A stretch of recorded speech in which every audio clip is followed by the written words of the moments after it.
നമ്മുടെ ഇന്ത്യ മുന്നണി ഓർമ്മയുണ്ടോ? അങ്ങനെ അങ്ങനൊരു മുന്നണിയുണ്ട്, ഇന്ത്യ മുന്നണി. ഇന്ത്യ സഖ്യം എന്ന് പറയും, ഇന്ത്യ മുന്നണി എന്ന് പറയും. അങ്ങനെ പറയുന്നത് തെറ്റാണ്. കാരണം ഈ ഇന്ത്യ എന്നുള്ളതിൻ്റെ അവസാനത്തെ എ, അലയൻസ് എന്ന ലോങ് ഫോം അതിൻ്റെ അലയൻസ് എന്നാണ്. അപ്പോൾ ഇന്ത്യ മുന്നണി എന്ന് വേണം പറയാൻ, ഇന്ത്യ മുന്നണി എന്ന് പറയാൻ പാടില്ല. എയിൽ മുന്നണി വന്നു കഴിഞ്ഞു, അതുകൊണ്ടാണ്. അതൊക്കെ ഇരിക്കട്ടെ, ഏതായാലും ബോധമില്ലാത്തവരുടെ ഒരു ഏർപ്പാടാണ്. അതിനിപ്പോൾ എന്ത് പേര് വിളിച്ചാൽ എന്താ?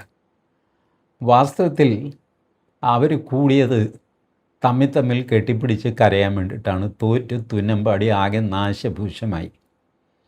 അതിൽ മമതാ ബാനർജി വികാരാധീനയായി, സോണിയാഗാന്ധി വികാരാധീനയായി, ജോൺ ബ്രിട്ടാസ് വികാരാധീനനായി. ഇവരുടെ എല്ലാം വികാരം കണ്ടു കഴിഞ്ഞപ്പോൾ രാഹുൽ ഗാന്ധിക്ക് വെറുതെ ഇരിക്കാൻ പറ്റുമോ? പുള്ളിയും കയറി അങ്ങ് അധീനനായി, എന്തിൻ്റെ? വികാരത്തിൻ്റെ. അപ്പോൾ ആകെ കൂടെ കൂട്ടക്കരച്ചിലായി. ഇതായിരുന്നു അകത്ത് നടന്നത്. അപ്പോൾ ഇനി വരാത്ത ആളുകൾ, വന്ന ആളുകൾ, ഇതൊക്കെ നമുക്കൊന്ന് പരിശോധിച്ച് നോക്കാം. കേരളത്തിൽ ഇപ്പോൾ കോൺഗ്രസ് ആണ്, CPM ആണ്, രണ്ടുപേരും മുന്നണിയാണ്. CPM എന്ത് ചെയ്തു? CPMൻ്റെ നേതാക്കളെ വിടാൻ പറ്റില്ല. ജോൺ ബ്രിട്ടാസിന് ഞങ്ങളൊരു ചെറുക്കനെ വിടാം അവിടെ, കാരണം ഞങ്ങൾക്ക് ചില പ്രതിഷേധങ്ങളുണ്ട്. അതെന്താണ്? അത് ഈ കഴിഞ്ഞ തെരഞ്ഞെടുപ്പിൽ നിങ്ങൾ CPM BJP ഡീൽ എന്നുള്ള ആരോപണം ഉന്നയിച്ചു.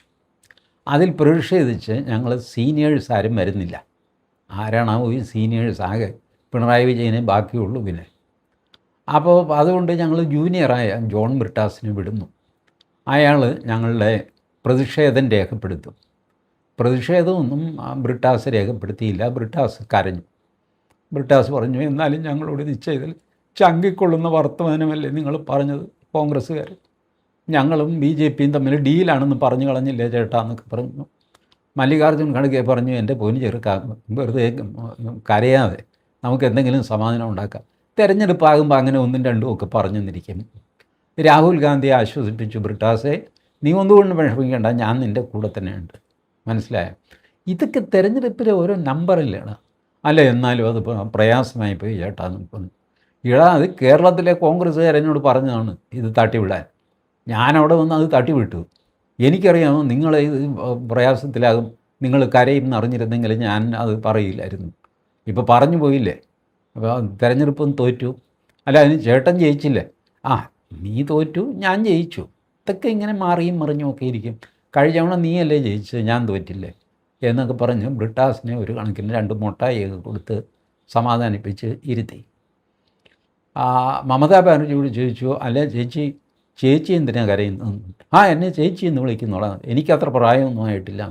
അല്ലേ, എന്തു വാങ്ങിക്കൊണ്ടെന്ന് ചേച്ചി പിണങ്ങാതെ കാര്യം പറയാതെ. ചേച്ചിക്ക് വലിയ സങ്കടം, ഭയങ്കര പ്രശ്നമായിരുന്നേ. മമതാ ദീദിയുടെ കൂടെ ഇപ്പം ആളില്ല.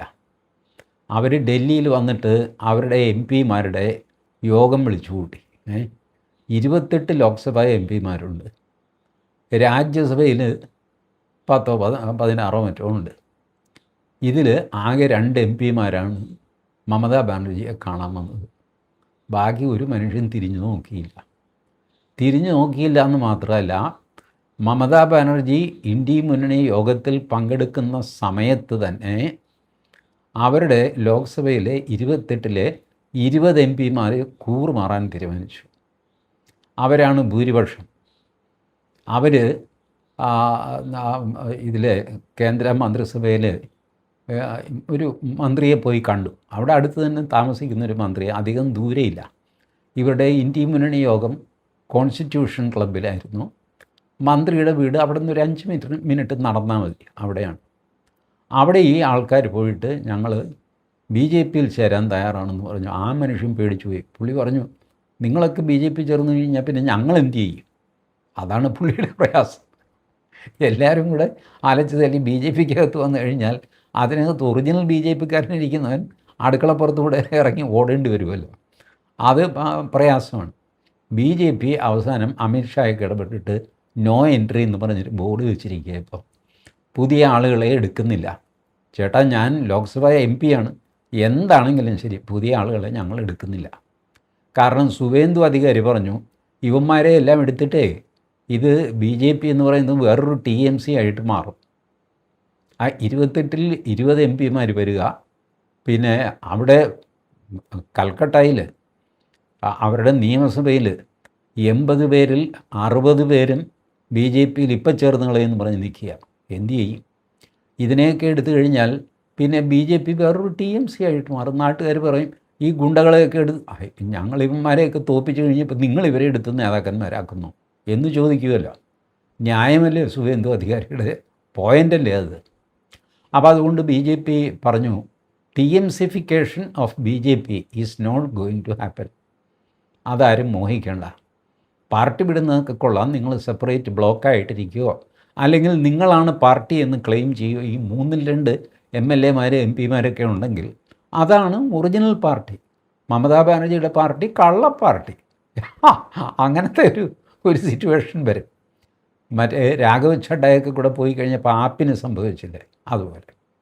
ഇൻസിഡൻ്റലി ആപ്പ് ഈ യോഗത്തിൽ വന്നില്ല കേട്ടോ. ആപ്പ് പറഞ്ഞു ഈ കോൺഗ്രസ്സുകാർ മഹാകള്ളന്മാരാണ്, ഞങ്ങൾ ഇവരുമായിട്ട് കൂട്ടുകൂടാനില്ല.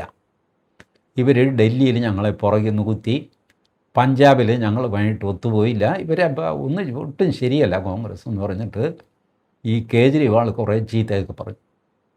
ഡൽഹിയിൽ ഇവർ കൂടുന്നത് കോൺസ്റ്റിറ്റ്യൂഷൻ ക്ലബ്ബിലാണ്.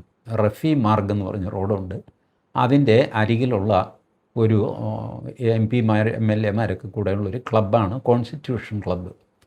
തൊട്ടടുത്ത് മൗലങ്കർ ഹാൾ, ഇതൊക്കെയുള്ള ഒരു ചെറിയ റോഡ് സ്ട്രിപ്പാണ് റഫി മാർഗ്. ഈ റഫി മാർഗിൽ ആണ് ഇവരുടെ യോഗം. അപ്പോൾ ഈ യോഗത്തിൽ വരുന്നവർ കാണത്തക്ക രീതിയിൽ റോഡ് സൈഡിൽ 2 വശത്തും, പിന്നെ അവിടെ റിസർവ് ബാങ്കിൻ്റെ നിതി ആയോഗിൻ്റെ ഒക്കെ ആഫീസുകളുണ്ട് അടുത്ത റോഡിൽ. അവിടെയൊക്കെ ആയിട്ട് വലിയ ബാനറുകൾ പ്രത്യക്ഷപ്പെട്ടു. കേജ്രിവാൾ രാഹുൽ ഗാന്ധി പറഞ്ഞ കുറ്റങ്ങൾ, പിണറായി വിജയൻ പറഞ്ഞ കുറ്റങ്ങൾ. പിണറായി വിജയൻ്റെ ഫോട്ടോ ഡൽഹിയിലും വന്നു കേട്ടോ. അല്ല, വയസ്സുകാലത്ത് ഓരോ ഭാഗ്യമാണല്ലോ. അപ്പോൾ പിണറായി വിജയൻ രാഹുൽ ഗാന്ധിയെ പറ്റി പറഞ്ഞ കുറ്റങ്ങൾ, ഇയാൾക്ക് വിവരമില്ല എന്നൊക്കെ പറഞ്ഞ് പിണറായി വിജയൻ നിയമസഭയിൽ പ്രസംഗിച്ചല്ലോ, അത് വന്നു. പിന്നെ DMK-ക്കാർ സ്റ്റാലിൻ പറഞ്ഞ വാചകങ്ങൾ, ഇതല്ല. ഇത് നേരം വെളുക്കെ ഇത് കണ്ട് വരണ്ടു പോയ കോൺഗ്രസ്സുകാർ ചൂടായിട്ട് ആരുടെ ഇവിടെ വെച്ച് ഇത് BJP-ക്കാരൻ്റെ പണിയാണെന്നൊക്കെ പറഞ്ഞിട്ട് ഇത് കീറാൻ തുടങ്ങി. കീറുക എന്ന് പറഞ്ഞാൽ കുറേ ഉണ്ടേ. ആരിത് ഒട്ടിച്ചതാണെങ്കിലും ആം ആദ്മി പാർട്ടി ആകാം, BJP ആകാം, ആരുമാകാം. അപ്പോൾ ഒരു തമാശയാണല്ലോ ഇതൊക്കെ. പക്ഷേ കാശൊക്കെ മുടക്കി നല്ല ഡീസൻ്റായിട്ടുള്ള ബോർഡാണ് വെച്ചത്. ഇത് കീറിക്കളയാൻ കോൺഗ്രസ്സുകാർ കുറേ പ്രയാസപ്പെട്ടു. കുറേ കീറി ബാക്കിയാൽ പോട്ടെ എന്ന് വിചാരിച്ചു.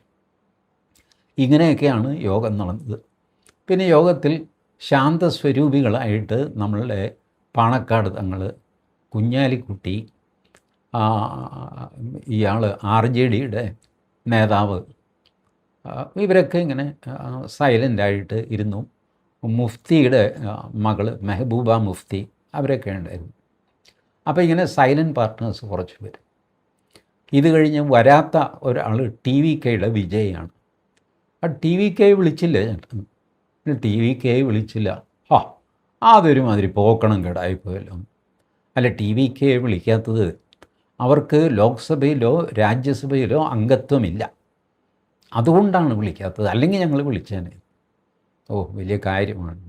അവർ മിനിഞ്ഞാന്നാണ് തെരഞ്ഞെടുപ്പിന് മത്സരിച്ച്. ആദ്യത്തെ തെരഞ്ഞെടുപ്പ് അവരുടെ തമിഴ്നാട് നിയമസഭയിലേക്കാണ്. അവർക്ക് എങ്ങനെയാണ് ലോക്സഭയിലേക്ക് സീറ്റ് ഉണ്ടാകുന്നത്? ലോക്സഭയിൽ അവർ മത്സരിച്ചില്ലല്ലോ. ഇത് പക്ഷേ ഇതങ്ങനെ. അതേസമയം ഇവർ രാജ്യസഭയിലേക്ക് വന്നു കളയുമോ എന്ന് ഭയന്നിട്ട് തമിഴ്നാട്ടിൽ നിന്ന് ഒരു രാജ്യസഭാ സീറ്റ് ഞങ്ങൾക്ക് വേണമെന്ന് പറഞ്ഞ് ആളെയും കൂടെ പ്രഖ്യാപിച്ചു കോൺഗ്രസ്. ഇപ്പോൾ വിജയ് ചൂടായിട്ട് നിൽക്കുകയാണ്. അത് കഴിഞ്ഞ് ജാർഖണ്ഡ് മുക്തി മോർച്ച, അയാൾ മാന്യനാണ്, ഹേമന്ത് സോറൻ.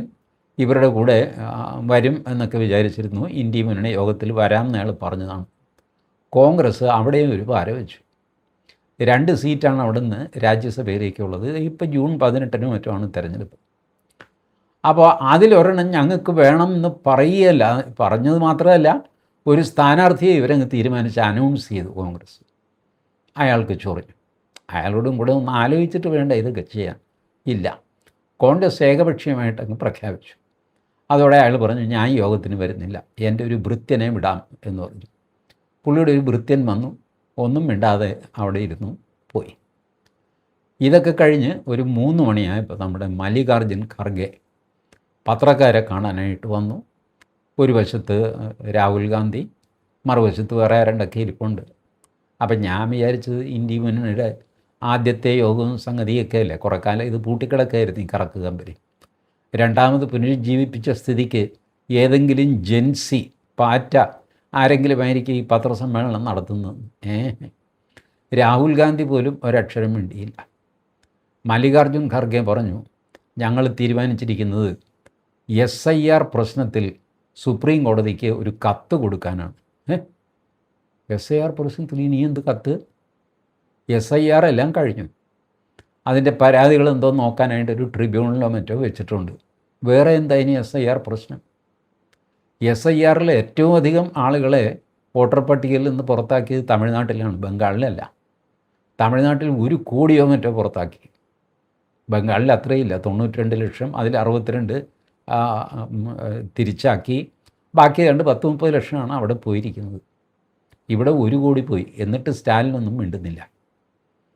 അപ്പോൾ SIRനെ ചൊല്ലി ഒരു കത്ത്. പിന്നെ ചീഫ് ജസ്റ്റിസിന് ആർക്കും കത്തെഴുതാം, പോസ്റ്റ് ഓഫീസല്ലേ കിടക്കുന്നത്. കൊണ്ടുപോയി പെട്ടിയിലിട്ട് കഴിഞ്ഞാൽ കത്ത് ചീഫ് ജസ്റ്റിസിൻ്റെ മേശപ്പുറത്ത് എത്തിക്കോളും. പുള്ളി അതെടുത്ത് ചവറ്റുകൊട്ടയിലോ എവിടെയെന്ന് വെച്ചാൽ ഇട്ടോളും. ഈ ചീഫ് ജസ്റ്റിസിന് കത്തെഴുതുന്നത് ഒരു വലിയ കാര്യമാണ്. അത് എനിക്ക് മനസ്സിലാവണില്ല. ഒരുപാട് പേര് ചീഫ് ജസ്റ്റിസിന് കത്തെഴുതുന്ന സ്വഭാവം തുടങ്ങിയിട്ടുണ്ട്. ഒരു കാര്യവുമില്ലാത്ത അർത്ഥശൂന്യമായ ഒരു പരിപാടിയാണ്.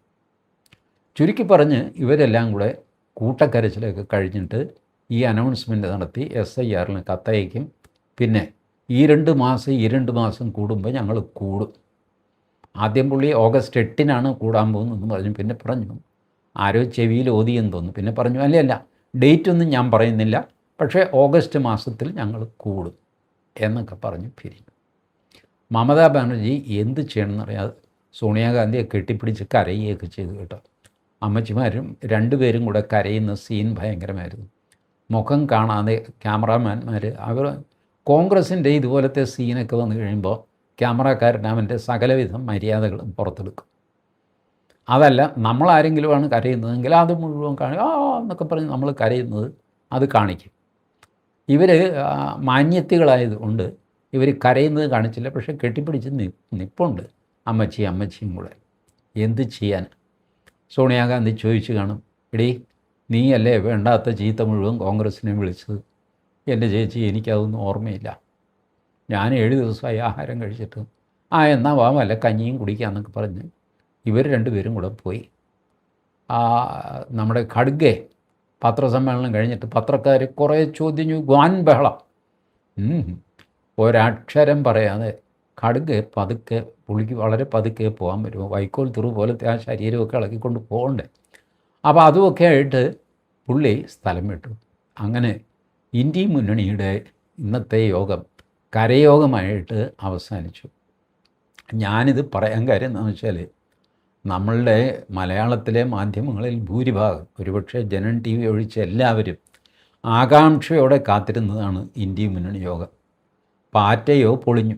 ഇനി ഇന്ത്യ മുന്നണിയെങ്കിലും ഇവർ പുനരുജ്ജീവിപ്പിക്കാമെങ്കിൽ അത് വെച്ച് നമുക്ക് കത്തിക്കാമെന്ന് പറഞ്ഞുകൊണ്ട് രാവിലെ മുതൽ ഭയങ്കര ചെണ്ടകൊട്ടൊക്കെ തുടങ്ങിയതാണ്. നേരം വൈകുന്നേരം ആയി കഴിഞ്ഞപ്പോൾ പതുക്കെ ക്ഷീണിച്ചു. മെല്ലെ ഈ വാർത്തകളൊക്കെ പുറത്തു വന്ന് തുടങ്ങി. അപ്പോൾ ഏഷ്യാനെറ്റിൽ വിനു വി ജോണോ അല്ലെങ്കിൽ സിന്ധു സൂര്യകുമാറോ രഘുവംശത്തെ വിളിച്ച് പറഞ്ഞു, എടാ ഉള്ള വാർത്ത എന്താണെന്ന് പറഞ്ഞാൽ അത് കൊടുത്തേക്കാം നമുക്ക്, അല്ലെങ്കിൽ പിന്നെ നമ്മൾ നുണ പറഞ്ഞു എന്നാകും, വെറുതെ മനുഷ്യൻ മെനക്കെടുത്തണ്ട. എന്നാൽ ചേട്ടാ ഇങ്ങനെയൊക്കെയാണ്, കൂട്ടക്കരച്ചിലായിരുന്നു. ശരി, അത് റിപ്പോർട്ട് ചെയ്തു. അങ്ങനെ നേരം സന്ധ്യയായി കഴിഞ്ഞപ്പോൾ രഘുവംശം, പ്രശാന്ത് രഘുവംശം ഇതെല്ലാം കൂടെ വിളിച്ചു പറഞ്ഞു, ഈ പണിയൊക്കെയാണ് ഇന്ത്യ മുന്നണിക്കകത്ത് നടന്നത്, വേറെ കാര്യമായ കാര്യമൊന്നും നടന്നില്ല എന്ന് പറഞ്ഞു. ഇതിനിടയ്ക്ക് സമാജ്വാദി പാർട്ടിക്കാരൻ അഖിലേഷ് യാദവ് അയാൾ ചോദിച്ചു, അല്ല, കോൺഗ്രസ് കാണിച്ച മര്യാദയാണ് ഡി എം കെയോട്. നിങ്ങൾ അവർ തോറ്റ് കഴിഞ്ഞപ്പോൾ നിങ്ങൾക്ക് 5 സീറ്റ് 5 സീറ്റ് കിട്ടിയത് അവർ കാരണമല്ലേ. ഡി എം കെ സഹായിച്ചിട്ടല്ലേ നിങ്ങൾക്ക് 5 സീറ്റ് കിട്ടിയത്. ആ 5 സീറ്റുമായിട്ട് നിങ്ങൾ ടി വി കെയെ സപ്പോർട്ട് ചെയ്യാൻ പോയത് എന്ത് മര്യാദയാണ്? അപ്പോൾ രാഹുൽ ഗാന്ധി പറഞ്ഞു, എന്നെ പൊന്നെ ഒന്നും മിണ്ടാതിരി, തനിക്കെന്താ തമിഴ്നാട് തെക്കാണോ വടക്കാണോ ഇന്ത്യയുടെ? അപ്പോൾ അഖിലേഷ് യാദവ് പറഞ്ഞു, അല്ല തെക്കാണോ എന്നൊക്കെ ചോദിച്ചു കഴിഞ്ഞാൽ എനിക്കറിയാമല്ല, തെക്കോ വടക്കോ ആയിക്കോട്ടെ, ഞാൻ പറയുന്ന കാര്യം ശരിയല്ലേ, താൻ ആദ്യം ഇത് പറ, തെക്കേതാ വടക്കേതാന്ന്. അതോടെ അഖിലേഷ് യാദവ് പത്തി മടക്കി. അയാൾക്ക് ഇതൊന്നും അറിയാമല്ല.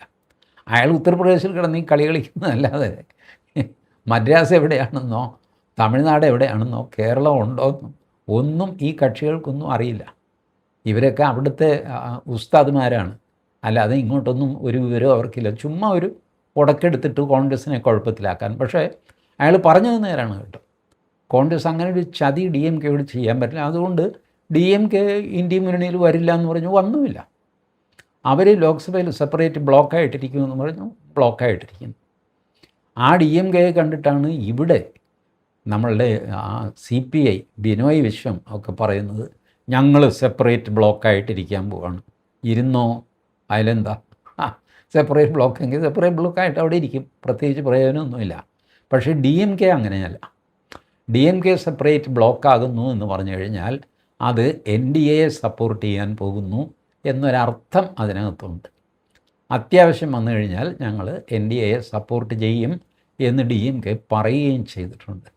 അപ്പോൾ അതൊരു സംഭവമാണ്. ഇവിടെ CPI കാണിക്കുന്ന ഉണ്ടയില്ല വെടി പോലെയൊന്നുമല്ല ഡി എം കെ പെരുമാറുന്നത്. എന്തുമായിക്കോട്ടെ, ഇന്ത്യ മുന്നണി യോഗം അങ്ങനെ കരയോഗമായിട്ട് സമ്പൂർണ്ണമായിട്ട് അങ്ങോട്ടും ഇങ്ങോട്ടും കെട്ടിപ്പിടിച്ച് കരഞ്ഞ് പിരിഞ്ഞു. ഇനിയിപ്പോൾ അവർ ഓഗസ്റ്റിൽ കൂടുന്നു എന്ന് പറയുന്നു. ഓഗസ്റ്റിൽ കരയാൻ അവർക്ക് വേറെയും കാരണങ്ങളുണ്ടാകും. നമുക്കത് കണ്ട് ചിരിക്കാനും പറ്റും. Thank you.